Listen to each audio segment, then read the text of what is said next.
Modern cinema, where every single film needs a lawyer, a sensitivity reader, and a focus group to make sure that nobody gets offended.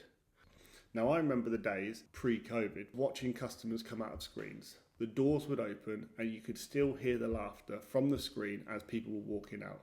People would be wiping their eyes, they'd be hugging each other, reminiscing over the favourite scenes of the film they've just watched. It was phenomenal. And it's something I really miss. And it's made me think, why is that? Why do I miss it? Why is it not still around?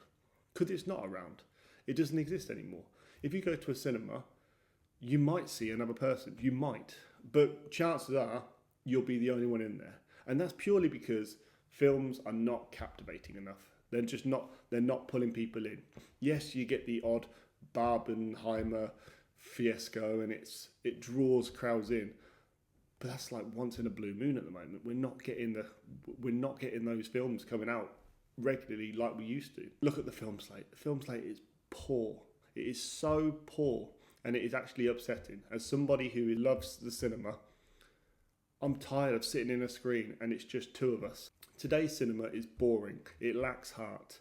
It is deprived of the very thing that brought people to the cinema in the first place. Enjoyment. One thing you do care about. Okay, then I quit as your son. Now, that's not the fault of the cinemas themselves. As somebody who worked in the cinema and somebody who's connected to cinemas to this day, I can tell you now, they try their hardest to try and pull people in. Give her all she's got, Captain. If I push it any harder, the whole thing will blow. But they're limited by what they can show, and that is the issue. Why is Hollywood dying? Just came and erased the Hollywood sign is gone. Comedy used to push boundaries. Look, for example, at the classics. Aeroplane, Blazing Saddles. They were unapologetically funny. Hey, there's therapy on this.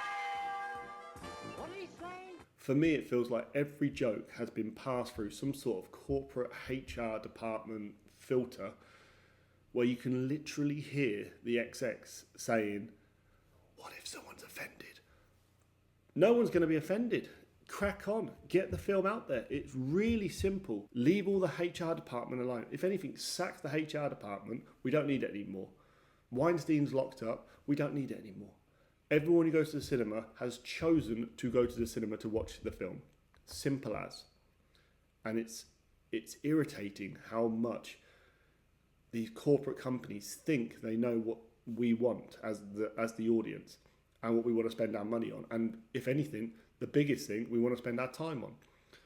When we're watching these films, we are devoting 2, maybe sometimes 3 hours of our lives on these films, whereby we might walk out and go, Oh man. Oh God. Oh man. Oh God. and I think we all miss them days where we walk out and go, That was totally wicked! so what's killing comedy in modern films, in modern cinema? I think it's cancel culture. I think it's this level of cancel culture. Now, has it died off a little bit? Yes, I think it has. I think cancel culture is slowly disappearing, and I think that's because more and more people are starting to wake up and are starting to challenge the status quo of current Hollywood. We're all scared of cancel culture.